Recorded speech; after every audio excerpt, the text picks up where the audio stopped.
तर वजन नियंत्रणात ठेवण्याचा किंवा काही लोकांसाठी कमी करण्याचा आपला हा जो प्रवास आहे, या सगळ्या प्रोसेसमध्ये आपल्या आता बऱ्याच गोष्टी लक्षात आल्या असतील की नेमकं खायचं काय, किती, कसं आणि व्यायाम सुद्धा रोज केलाच पाहिजे हे सुद्धा आपल्या लक्षात आलंय. आता बघा, मार्गशीर्ष येतोय. आता कोणताही उपवास हा आध्यात्मिक उपासनेतून शारीरिक आरोग्य राखण्यासाठी असतो हे आपल्याला माहितीये. म्हणजे आपल्या पूर्वजांनी अगदी विचारपूर्वक ह्या सगळ्याची मस्त गुंफण केली आहे. त्यामुळे जे कोणी गुरुवारचा उपवास करत असतील, आधी हे लक्षात ठेवा की पोटाला आराम देण्यासाठी आपण उपवास करत असतो. त्याच्यामुळे उपवासाचे वेगवेगळे चमचमीत पदार्थ अजिबात खायचे नाहीयेत.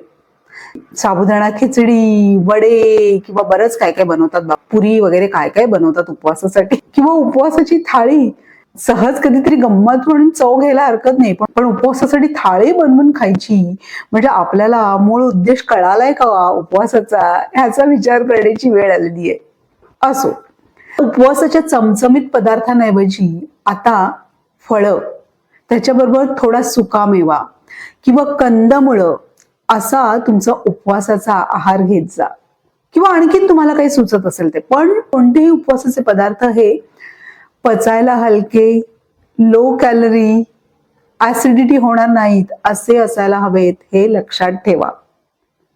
बरं, संध्याकाळी उपवास सोडताना आता उपवास धरलाय त्याच्यामुळे मस्त काहीतरी चमचमीत बनवूया असं आपलं होतं. असं करायचं नाहीये. उपवास शक्यतो लवकर सोडायचा आणि उपवास सोडताना सुद्धा हलका आहार घ्यायचा आहे. आपण काय करतो, भरपूर तळलेले पदार्थ, गोड पदार्थ असं बनवत राहतो.